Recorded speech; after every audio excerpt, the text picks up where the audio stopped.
Em nome do Pai, do Filho e do Espírito Santo. Amém.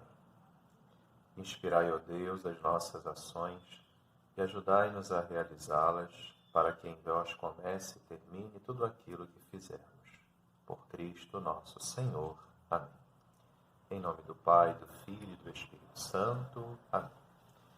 Então estamos estudando fazendo mais um vídeo sobre as diretrizes gerais da ação evangelizadora da Igreja no Brasil para os anos de 2019 a 2023. E vamos recordar qual é o objetivo geral dessas diretrizes, que diz assim: evangelizar no Brasil cada vez mais urbano pelo anúncio da Palavra de Deus, formando discípulos e discípulas de Jesus Cristo em comunidades eclesiais missionárias, à luz da evangélica opção preferencial pelos pobres, cuidando da casa comum, testemunhando o reino de Deus rumo à plenitude. Estamos no capítulo 2, cujo título é Olhar dos Discípulos Missionários, ou seja, esse capítulo deseja olhar a realidade com o olhar da fé, daqueles que creem em Jesus e, segundo os valores do Evangelho, procuram compreender o mundo de hoje. Estamos no ponto 2.3, que fala a vida na grande cidade mundial, ou seja, ver as dores e os sofrimentos do mundo como um todo. Trazendo a expressão do Papa Francisco, poderíamos falar na Laudato Si, na sua encíclica, na grande casa comum. Como é que se encontra a grande casa comum? Pois bem, o número 57, ele fala de uma outra grande dificuldade do mundo como um todo. Essa outra grande dificuldade é a chamada a alta mobilidade que nós percebemos, sobretudo agora com a pandemia da Covid-19, aí nos anos de 2020, 2021, por exemplo, aqui no Brasil, nós sofremos bastante com essa pandemia e acolhemos muitos venezuelanos, que assolados não só pela Covid, mas pela pobreza, pela ditadura naquele país, vieram procurar refúgio, por exemplo, aqui no Brasil.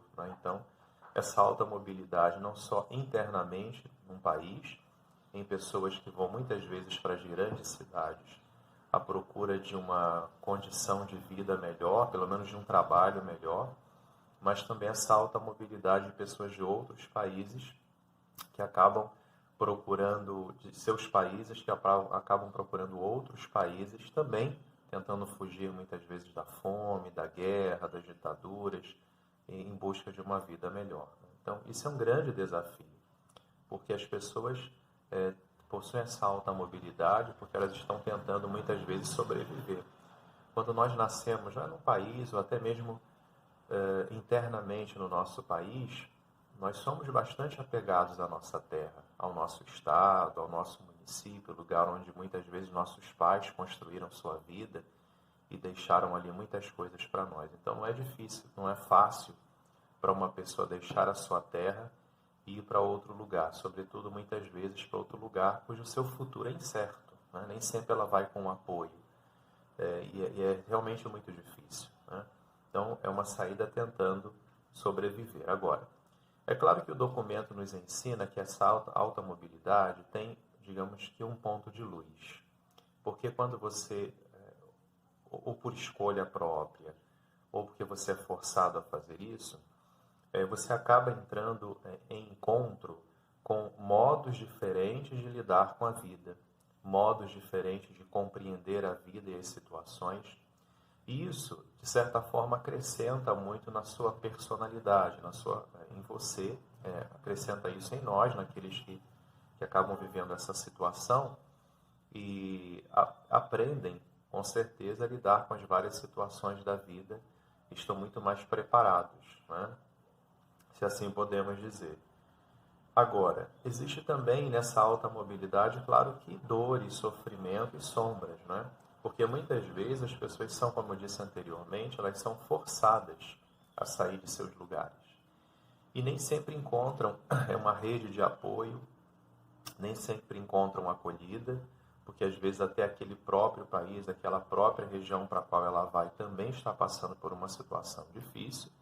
E aí nós temos realidades que nós já conhecemos bem pelo mundo e também pelo nosso Brasil, com essa pandemia. A Europa também está conhecendo, são chamados os novos pobres, né, da Europa. Então nós temos pessoas, aumenta o número de pessoas em situação de rua, os números de imigrantes, de refugiados, pessoas muitas vezes que se deslocam pressionadas pelo mercado imobiliário, né? Às vezes se tem um grande interesse em uma determinada área, as pessoas não têm dinheiro muitas vezes para poder permanecer ali, ou até mesmo outros grupos econômicos, né, forçam essa saída.